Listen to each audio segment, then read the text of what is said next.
Cerita dalam manga One Piece chapter 1066 dibuka dengan menampilkan laboratorium milik Vegapunk.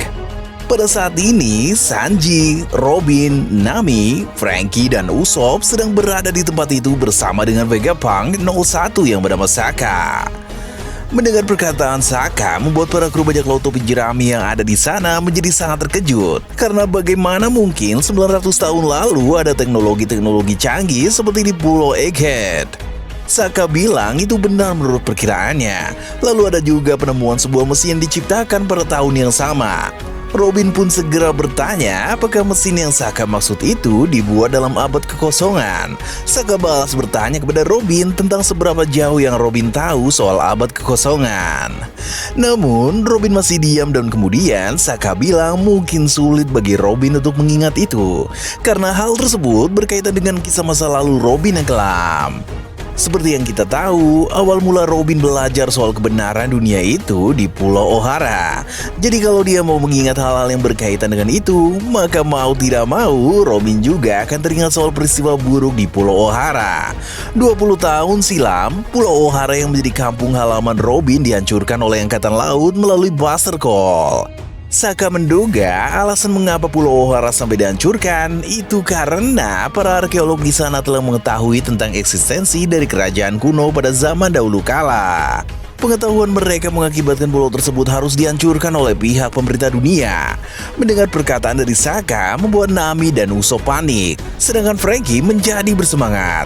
Sementara itu, Sanji telah mengerti bahwa orang-orang yang tahu tentang hal tersebut akan dimusnahkan.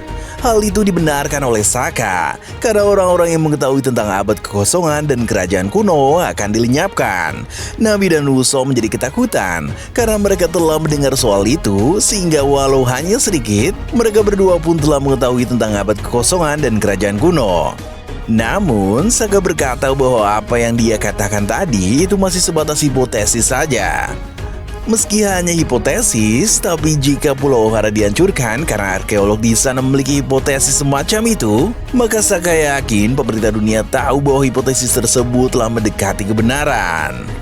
Robin bertanya dari pihak mana Sokka mengatakan itu, karena secara status Vegapunk merupakan orang yang bekerja untuk pemerintah dunia dan Angkatan Laut. Menurut Robin, ada baiknya dia mengatakan hal tersebut langsung kepada pemerintah dunia. Sokka pun menjelaskan walaupun Vegapunk bekerja untuk mereka, tapi tetap saja tidak boleh ada orang yang membahas atau mempertanyakan soal abad kekosongan dan kerajaan kuno. Orang-orang yang membicarakan soal itu tidak peduli walau mereka bekerja untuk pemerintahan dunia sekalipun pasti akan dihabisi. Usopp menjadi semakin panik dan meminta agar Sokka melepaskan sepatu dom yang mereka pakai. Seperti yang kita tahu, sepatu dom yang digunakan oleh para kru bajak laut topi jerami itu dibuat Sokka menempel ke lantai. Setelah itu, Robin bertanya dari mana Sokka atau Vegapunk mempelajari tentang keberadaan kerajaan kuno. Mengingat semua literatur tentang itu telah musnah di Pulau Ohara. Sokka pun mengungkapkan fakta mengejutkan yang berkaitan dengan literatur dari Pulau Ohara itu. Sokka berkata semangat Ohara masih hidup.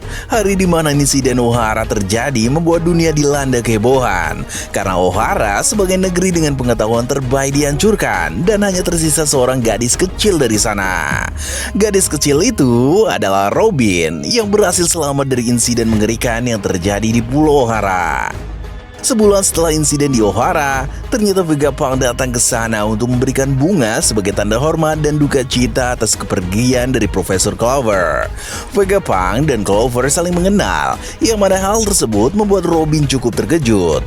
Sokka bilang bahwa Clover adalah orang yang terobsesi dengan abad kekosongan, sehingga dia berkeliling dunia untuk mengumpulkan literatur yang berkaitan dengan itu. Clover bahkan sudah 10 kali ditangkap dan dihukum oleh Angkatan Laut atas perbuatannya itu. Namun, nama Clover menjadi semakin terkenal sebagai seorang arkeolog yang hebat. Pulau Ohara pun menjadi tempat di mana para arkeolog hebat berkumpul.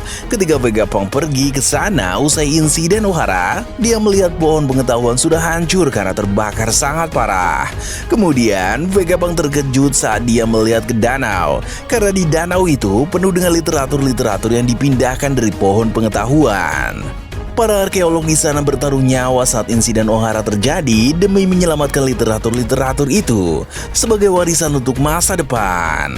Pasukan Angkatan Laut tidak mengetahui soal literatur-literatur yang berada di danau itu, sehingga upaya para arkeolog menyelamatkan buku-buku tersebut sukses. Robin pun langsung mengenang kembali tentang O'Hara, tentang Saul, juga tentang Olivia, sehingga Robin menangis. Sanji dan Frankie menjadi emosi ketika melihat Robin menangis akibat perkataan dari Sokka. Setelah itu, Robin berkata bahwa perkiraan dari Vegapunk tadi memang benar, sebab Pulau O'Hara dihancurkan karena para arkeolog di sana telah berhasil menguak soal kerajaan kuno. Robin pun bertanya di mana sekarang ini literatur-literatur dari O'Hara disimpan. Agar bisa menjawab pertanyaan Robin dengan jelas, Sokka pun kembali bercerita soal Vegapunk yang dulu datang ke Pulau O'Hara. Di sana, Vegapunk melihat ada sekelompok raksasa yang mengambil literatur-literatur itu dari danau. Vegapunk bingung mengapa para raksasa itu ada di sana. Lalu kemudian Dragon muncul di belakang Vegapunk. Diketahui bahwa Dragon dan Vegapunk telah saling mengenal sebelum itu, dan Dragon juga kenal kepada Profesor Clover. Wujud dari Vegapunk dan Dragon 22 tahun silam pun diperlihatkan.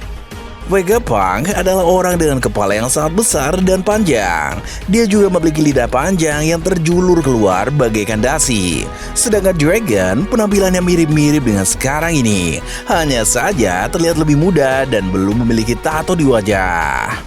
Dragon bilang kepada Vegapunk bahwa para raksasa yang mengambil literatur dari danau itu bukan bandit, melainkan mereka sekelompok raksasa dari Elbaf yang dipimpin oleh seseorang dengan tubuh yang dipenuhi perban. Pemimpin mereka itu mengetahui soal literatur-literatur tersebut dan tidak ingin aset-aset berharga peninggalan O'Hara itu terhapus dari sejarah. Dragon pun menyinggung Vegapunk dengan bilang apakah pemerintah dunia tidak tahu betapa berharganya literatur-literatur tersebut. Dragon merasa sangat lega karena literatur-literatur itu bisa selamat.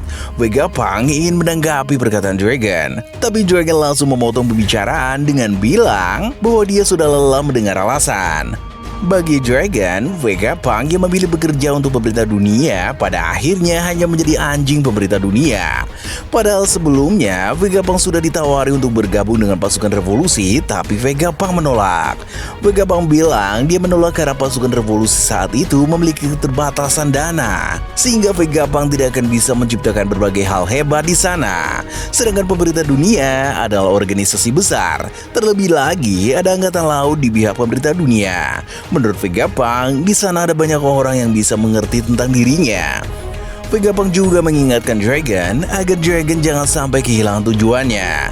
Dragon pun mengiyakan hal tersebut, tapi Dragon juga bilang bahwa dia sangat marah atas insiden yang menimpa O'Hara. Pemerintah dunia semena-mena dalam menggunakan kekerasan dan mengatasnamakan hukum untuk melawan para arkeolog yang tidak berdaya itu. Dragon ingin mengumpulkan pasukan agar dia bisa melawan pemerintah dunia. Dragon juga menegaskan kepada Vegapunk bahwa dia pasti akan mengubah dunia ini. Setelah itu, nama Dragon, Kuma, dan Ivankov sebagai pendiri pasukan revolusi menjadi terkenal dan mengejutkan dunia. Kemudian, Sokka melanjutkan ceritanya, dan kali ini dia akan menjawab pertanyaan Robin tadi tentang di mana literatur-literatur dari O'Hara disimpan. Ternyata para raksasa membawa semua literatur tersebut ke Elbaf. Vegapunk yang sangat penasaran diam-diam pergi ke Elbaf dan bertemu dengan pemimpin dari sekelompok raksasa yang mengambil literatur tersebut. Pemimpin itu ternyata bertahan hidup dari insiden O'Hara. Saat Vegapunk bertemu dengannya di Elbaf, dia mengizinkan Vegapunk untuk membaca semua literatur gitu. Semua literatur itu pun diketahui dan dihafal oleh Vegapunk, sehingga dia bisa mendapatkan pengetahuan yang sangat luas dan sangat membantu penelitiannya. Robin bisa menyadari bahwa pemimpin dari sekelompok raksasa yang Sokka maksud adalah Saul. Robin terharu ketika mengetahui dia masih hidup, dan Robin bertanya di mana Saul berada saat ini. Sokka pun bilang Saul sedang berada dalam persembunyian rahasia. Kemudian, Sokka membawa sepatu dom yang dipakai para kru bajak laut topi jerami itu berjalan membawa mereka menuju ke suatu tempat. Karena ada yang ingin Sokka tunjukkan. Berpindah ke tempat lain, diperlihatkan lokasi pembuangan tempat di mana Luffy, Jinbei, Chopper, dan Bonnie berada. Luffy dan Chopper ingin mengaktifkan robot kuno yang mereka temukan, tapi gagal. Tiba-tiba, robot tersebut bereaksi dan terdengar seseorang meminta tolong. Luffy pun menarik keluar orang itu, yang ternyata adalah Vegapunk asli. Vegapunk sekarang ini memiliki kepala yang jauh lebih kecil dibanding masa lalu. Mungkin karena dia membagikan otaknya ke 6 klon. Bagian akhir chapter ini pun memperlihatkan Vegapunk menunjukkan cara melayang memakai sepatu dom kepada Luffy dan Chopper. Sehingga Luffy dan Chopper melayang dengan gembira bersama Vegapunk.